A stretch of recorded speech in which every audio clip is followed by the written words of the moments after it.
వార్తలు చూద్దాం. దక్షిణాది రాష్ట్రాలపై బీజేపీ వివక్ష చూపుతోందని వరంగల్ ఎమ్మెల్యే నాయని రాజేందర్ రెడ్డి అన్నారు. రాష్ట్ర ప్రజలను అవమానించే విధంగా బీజేపీ నేతలు వ్యవహరిస్తున్నారని ఆరోపించారు. బీజేపీ ఎంపీ తేజస్వి సూర్య తెలంగాణ రాష్ట్రాన్ని పాకిస్తాన్తో పోల్చడం అత్యంత దుర్మార్గమని పేర్కొన్నారు. ఈ వ్యాఖ్యలపై తక్షణమే బీజేపీ మంత్రులు ప్రజలకు క్షమాపణ చెప్పాలని డిమాండ్ చేశారు. లేకపోతే రాబోయే రోజుల్లో జరిగే పరిణామాలకు వారే పూర్తి బాధ్యత వహించాల్సి ఉంటుందని ఎమ్మెల్యే హెచ్చరించారు. ఇందిరమ్మ మార్పు ప్రజాపాలన పేరుతో ప్రజలను మోసం చేస్తోన్న కాంగ్రెస్ ప్రభుత్వానికి పద్మశ్రీ పద్మభూషణ్ అవార్డులు ఇవ్వాలని మాజీ ఎమ్మెల్యే పుట్టా మధు వ్యంగ్యంగా వ్యాఖ్యానించారు. పెద్దపల్లి జిల్లా మంథనిలోని విద్యుత్ డివిజన్ కార్యాలయం వద్ద ఆర్టిజన్ ఉద్యోగులు జాయింట్ యాక్షన్ కమిటీ ఆధ్వర్యంలో కొనసాగుతున్న నిరవధిక సమ్మెలో పాల్గొని విద్యుత్ కార్మికులకు మద్దతుగా మాజీ ఎమ్మెల్యే పుట్టా మధు సంఘీభావం తెలిపారు. మంథని డివిజన్లోని ఆర్టిజన్ ఎంప్లాయీస్ కార్మికుల డిమాండ్లను వెంటనే పరిష్కరించాలని ప్రభుత్వానికి సూచించారు.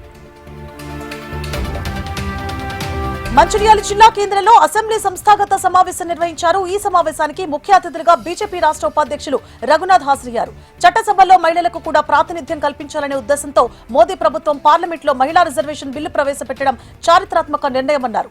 ఈ బిల్లు ద్వారా మహిళలు తమ హక్కులపై చట్టసభల్లో గళం విప్పే అవకాశం ఉంటుందని సూచించారు. ఉత్తమ విద్య కోసం రాష్ట్ర ప్రభుత్వం ప్రతిష్టాత్మకంగా ఇండస్ట్రీ ఫ్రెండ్లీ డిగ్రీ కోర్సులు ప్రారంభించిందని సీకేఎం కళాశాల ప్రిన్సిపల్ ప్రొఫెసర్ ధర్మారెడ్డి తెలిపారు.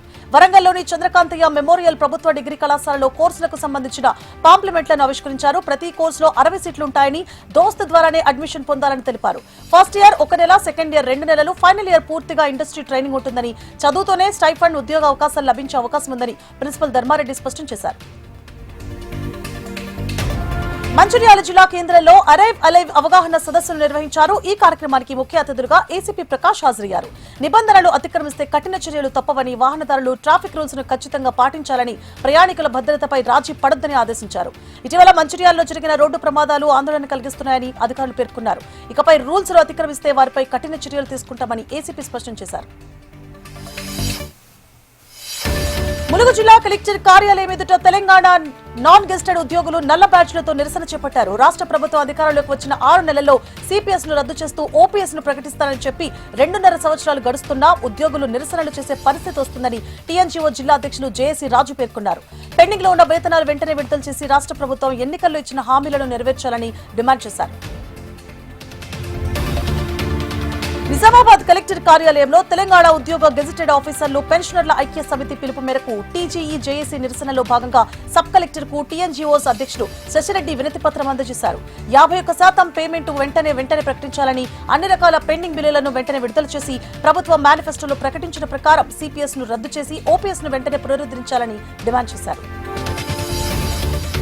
ఆసిఫాబాద్ జిల్లా చింతలమానేపల్లిలోని కరైలి విద్యుత్ ఉపకేంద్రం వద్ద గ్రామస్తులు ధర్నా చేపట్టారు. గత 10 రోజుల నుంచి విద్యుత్ సౌకర్యం లేదని, అధికారులకు చెప్పినా పట్టించుకోవడం లేదని ఆందోళన వ్యక్తం చేశారు. వాగరమొరవాడ, బురదగూడ గ్రామాలకు విద్యుత్ సరఫరా లేక ఇబ్బందులు పడుతున్నారన్నారు.